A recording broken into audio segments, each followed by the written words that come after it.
Aaron, I'll bogard your Terry. I'll Joe your Higashi. Higashi. I'll Joe your Higashi. This is Neo Geo Go.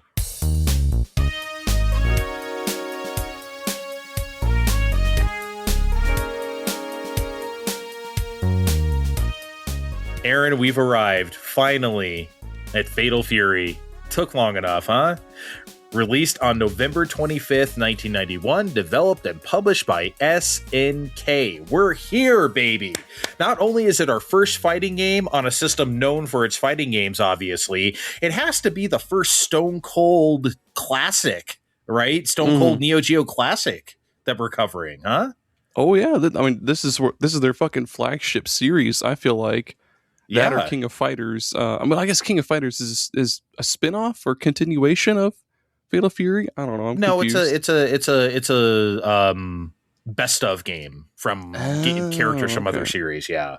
But we'll get there when we get to King of Fighters. Right now we were talking Fatal Fury, which was designed by Takashi Nishiyama, who we spoke about during our Ghost Pilots episode because he designed that game as well. But more importantly for this discussion, he designed the original Street Fighter. Oh shit! Before he left for SNK, yeah. So when he said when he came to SNK, he wanted to make a fighting game with much more story and more character driven in nature. And really, Aaron, if you think about it, that's SNK fighting games throughout the 90s. That was their defining feature compared to like Capcom games. They always had like story and like talking in it and shit, and like.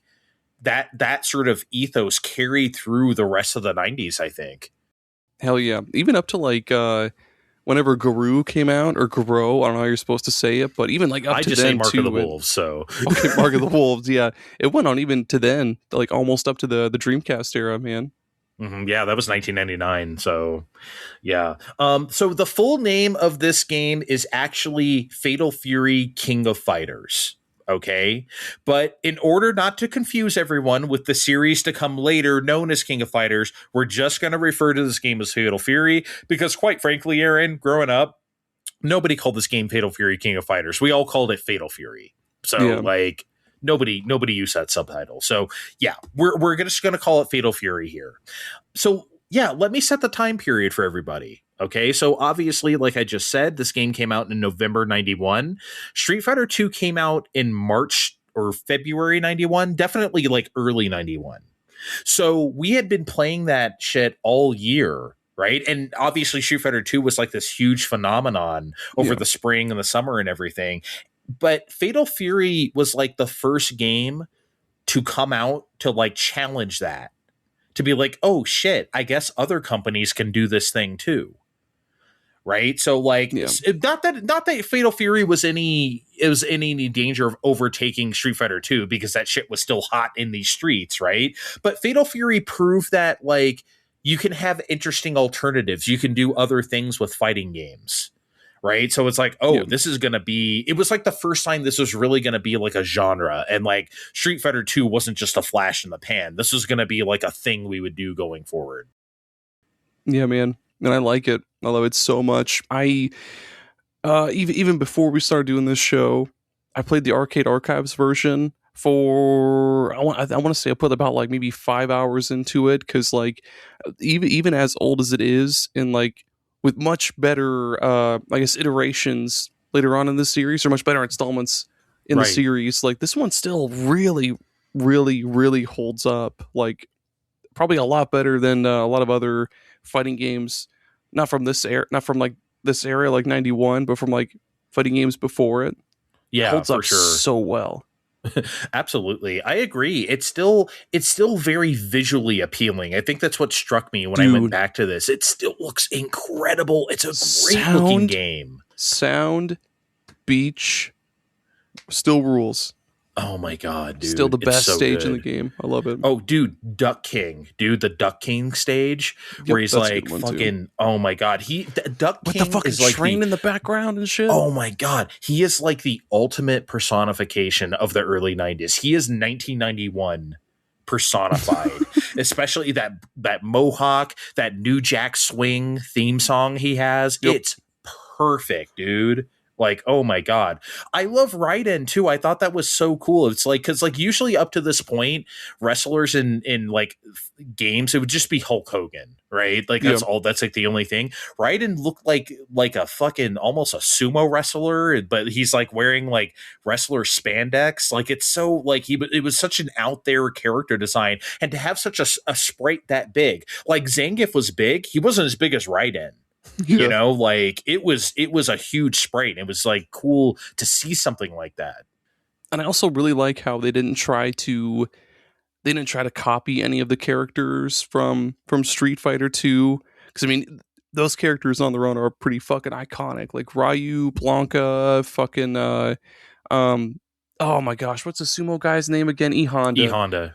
All of them, they're all iconic and like easily memorable, but like a lot of the characters in here in Fatal Fury, like for sure Terry Bogard, Joe Higashi, dude, I could spot him from like a mile away. Joe Higashi is my main like any Fatal Fury game. But yeah, they all have their own unique move set and everything that sets them apart from the other characters, man.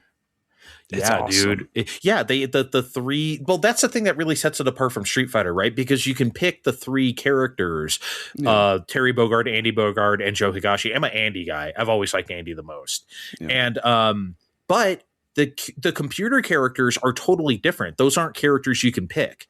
So you just pick because again, this is like story driven. So you need to pick one of those three quote unquote heroes so you can have the proper story arc. Because again, And that that's was his so big thing cool. versus Street Yeah. Fighter 2.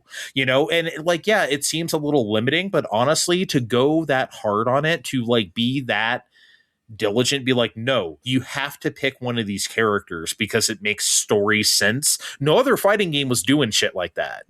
You know, Yep. so it's very cool that they stuck to that. Oh dude, Tung Fu Ru was like the fucking shit to me when I was a kid. That was like the coolest character.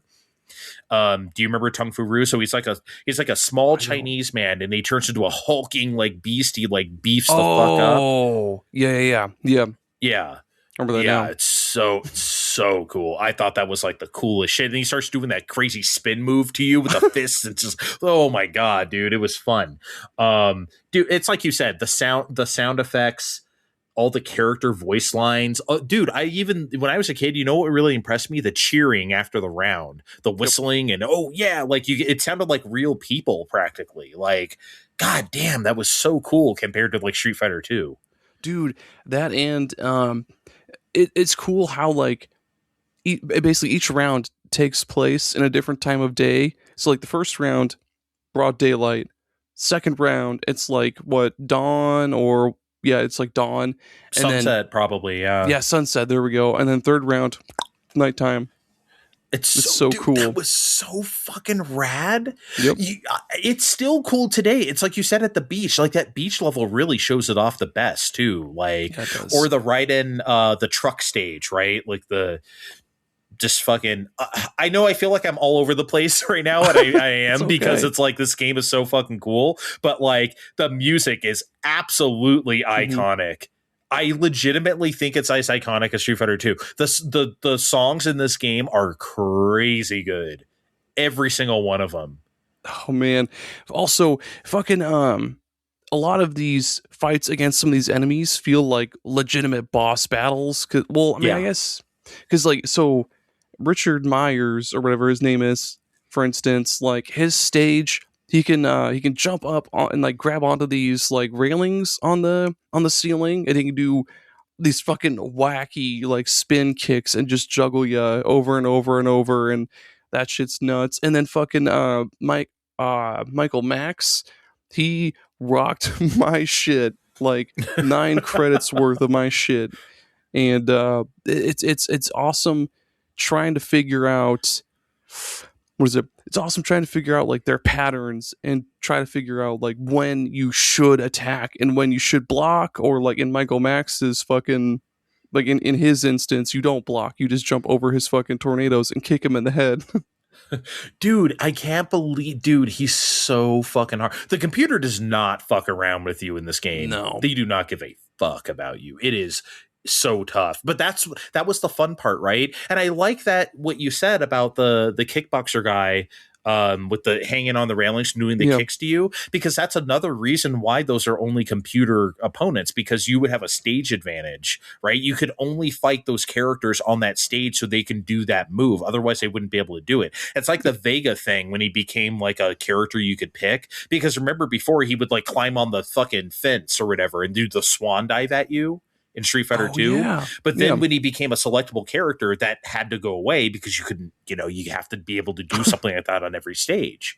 So, yeah, dude, just incredible stuff in this game. As far as, I got to be real. Going back to Fatal Fury, I wasn't expecting to be that impressed because obviously we're looking at this in hindsight. We know all the Fatal Fury games to come after. Yeah. And this original one, I was like, how exciting is it going to be? Honestly, I had a blast playing it again. Dude. It was just so fun, dude. It Yeah. really was. Fucking, it's wild how, like, it doesn't have near as many, like, mechanics as, like, fucking King of Fighters 98 or obviously 2000 and Mark of the Wolves and shit like that. But yeah, it's still fun as fuck. Like, there's no flashing gauges for your extra super special alpha move or anything like that, but yeah, it's still fun, and it's fucking, the rounds are pretty quick too, man. I really like that. Like they don't take probably nearly as long as they do in some of the other games, and yeah, that's really cool. Also, the fucking visuals, dude. I know we talked about this already, but I can't get over how good the fucking stages are and like how many layers so good, they man. packed into the backgrounds. Like Duck King's stage, we were talking about that. There's like blinking neon signs in the background. There's fucking billboards with like the lights that turn on at night, and then there's the trains that zoom by during the day, and then at night like they're still going, but they have like the headlights on and shit. Just so many good, tiny details that like I can't believe this was all packed into a game from 91, man. Yeah, dude, it's crazy. I mean, like fighting games really were showcases back then, graphical, audio, visual showcases, because think about it. It's just two characters, two sprites in a background, right? So you can pack all that detail into those particular things. And that was the cool thing about fighting games. That's why they always look so goddamn good, because it's like you just have to worry about this. This isn't a platformer. You have to worry about covering all this space or whatever. You can just make this look as good as possible, this one scene. And that's why, like, dude, and like, honestly, the backgrounds here are so good. I think they're better than Street Fighter 2. I think Capcom did not catch up to SNK backgrounds till like the 2000s, like legit. I always thought SNK had the edge on that stuff, and it really shows here. Like you talked about with Duck King. Don't get me wrong. I think obviously like there's a fair amount of Street Fighter 2 backgrounds that are iconic. Yeah. I think these are even better. No joke. Dude, yeah, like I'm a fucking sucker for a good video game beach. And fucking Sound Beach just goes Sound Beach. It goes so fucking hard, dude. Like the palm trees swaying in the wind and the fucking the waves crashing onto the shore and like the water just rippling away in the background, dude. It's so good. Also, you know what I missed? Maybe this game goes too far in the other direction. I miss high damage fighting games. I love jumping in and doing a rising tackle for like 50% or something. I miss that shit. I really do. Yeah. I loved how damaging that shit was. Now, if you try that in Street Fighter, if you use Terry Bogard in Street Fighter 6, you try that, you'll get like you'll take like 5%. You ain't getting that shit. Don't get me wrong. I love Street Fighter 6. I love it. But, but fighting games are different now is what I'm saying. I miss the high damage era. Yeah, dude. Also, the one dumb fucking detail about this whole game, well, not really the whole game, but like when I was downloading the ROM file for it, it was titled Fat Fury, like fatfury.zip. I love it. I guess this isn't even a bad thing because you don't really have to do it. But like the big gimmick of Fatal Fury is that you fight on two different planes, like 2D planes, where you can kind of jump back and forth between them. It doesn't really have that big of effect on gameplay, in my opinion. Like in later games, they try to change it or quite frankly, get rid of it altogether by the time Mark of the Wolves comes out. Yeah. But like in Fatal Fury 3, I think they do some like different shit with it. But like for the most part, like in these like early, like these first like 4 or so Fatal Fury games, doesn't really do a whole lot for me, It's fine, but it's just kind of a fun scaling gimmick, I guess. Yeah. Yeah, thankfully it's not that big of a hassle to jump back and forth either. Because like if an enemy is in the background, you could jump at them and do a kick at them really easily. Like jump at them into the background and do a kick at them and also land in the background and then Yeah. jump back and forth. It's not a pain in the ass like it is in a few other games, but doesn't do a lot. No. Though Fatal Fury, and obviously we've been talking about weird translations up to this point, Fatal Fury is the game, I think, where SNK translations became legendary. This is the game where, like, so many, I mean, I could do a whole episode on quotes from this game, but, like, I love when Terry beats Michael Max and it says, like, he was not much of a fighter despite his ugly face. Not much of a fighter, my ass, dude. He beat the shit out of me. He just took like $2 of my fucking money. Geese's reactions after every match too, because he's just sitting in this limo, just saying, who is this guy? Send out him. And he just like, what the fuck is happening, man? Yep. But the funniest thing, and this game typifies it, the funniest thing about SNK's English dialogue, it's the way they use inappropriate words with the tone of the scene. You know, because like you finally get taken to Geese and he's like, holy cow, you disturbed my plan again. And it's like nobody in that position is going to say holy cow. I know, like, dude. You know, it's very like casual speech for like a not casual setting. And that's, I think to me, that's the thing that's always the funniest. Fucking, oh, you jerk. Oh, you beat me, you big meanie. Ooh.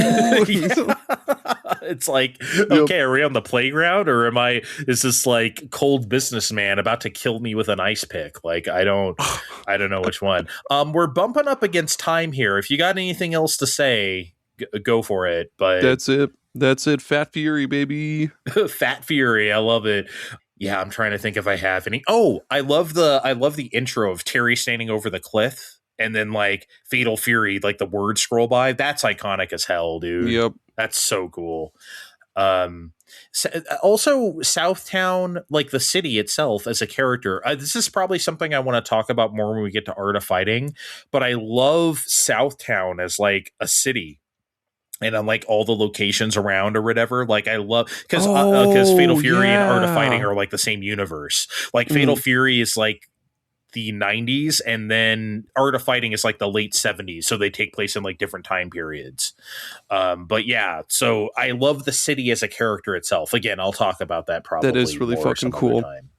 Yeah. But yeah, dude, excellent game. I'm going to give it a B+, only because we have the hindsight of what comes after. I can't give it like an A or something like that, because trust me, other Fatal Fury games will get that A. Believe me. Oh, yeah. I will give this a B+ though, purely on presentation alone, essentially. Audio visuals. I will not give it lower than a B+.